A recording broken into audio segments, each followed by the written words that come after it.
എട്ടാം പരീക്ഷണ വിക്ഷേപണത്തിൽ സ്പേസ് എക്സിന്റെ സ്റ്റാർഷിപ്പ് മെഗാ റോക്കറ്റ് പൊട്ടിത്തെറിച്ച് വിമാന ഗതാഗതം തടസ്സപ്പെട്ടതിൽ അന്വേഷണവുമായി അമേരിക്കയിലെ ഫെഡറൽ ഏവിയേഷൻ അഡ്മിനിസ്ട്രേഷൻ. സ്റ്റാർഷിപ്പ് പൊട്ടിത്തെറി 240 വിമാന സർവീസുകൾ തടസ്സപ്പെടുത്തിയെന്നും 2 ഡസനിലധികം വിമാനങ്ങൾ വഴിതിരിച്ചു വിടേണ്ടി വന്നെന്നും FAA വ്യക്തമാക്കി. എന്തുകൊണ്ടാണ് സ്റ്റാർഷിപ്പ് വീണ്ടും പൊട്ടിത്തെറിച്ചത് എന്ന റിപ്പോർട്ട് നൽകാനാണ് FAA സ്പേസ് എക്സിനോട് ആവശ്യപ്പെട്ടിരിക്കുന്നത്. ഈ അന്വേഷണ റിപ്പോർട്ടിന്റെ അടിസ്ഥാനത്തിലാകും സ്റ്റാർഷിപ്പിന് അടുത്ത പരീക്ഷണ പറക്കലിന് അനുമതി നൽകുക.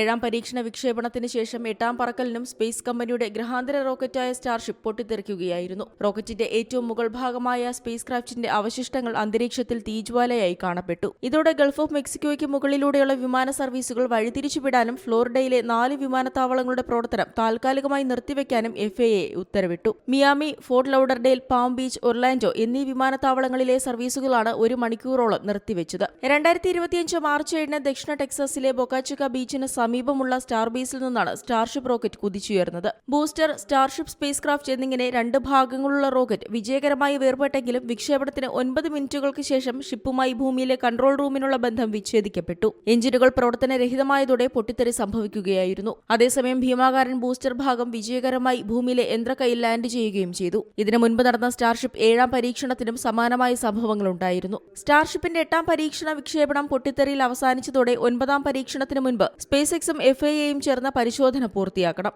നേരത്തെ 7ാം പരീക്ഷണത്തിന് ശേഷവും സ്പേസ് എക്സുമായി ചേർന്ന് അന്വേഷണം FAA നടത്തിയെങ്കിലും അന്തിമ റിപ്പോർട്ട് പുറത്തുവിട്ടിട്ടില്ല. എങ്കിലും 8ാം പരീക്ഷണ വിക്ഷേപണത്തിന് മുൻപ് വരുത്തേണ്ട മാറ്റങ്ങൾ FAA നിർദ്ദേശിച്ചിരുന്നു. അതേസമയം ജനങ്ങൾക്ക് യാതൊരു ബുദ്ധിമുട്ടും വരാത്ത പ്രത്യേക ലോഞ്ച് കോറിഡോറിലൂടെയാണ് സ്റ്റാർഷിപ്പിന്റെ പരീക്ഷണ വിക്ഷേപണങ്ങൾ നടത്തുന്നതെന്നും യാതൊരു പ്രത്യാഘാതങ്ങളും ഉണ്ടാവില്ല എന്നുമാണ് സ്പേസ് എക്സിന്റെ വാദം. എക്കാലത്തെയും വലുതും ഭാരമേറിയതും ഭാരം ബഹിരാകാശത്തേക്ക് വഹിക്കുന്നതുമായ റോക്കറ്റാണ് 121 മീറ്റർ ഉയരമുള്ള Starship. International desk, Zee Malayalam news.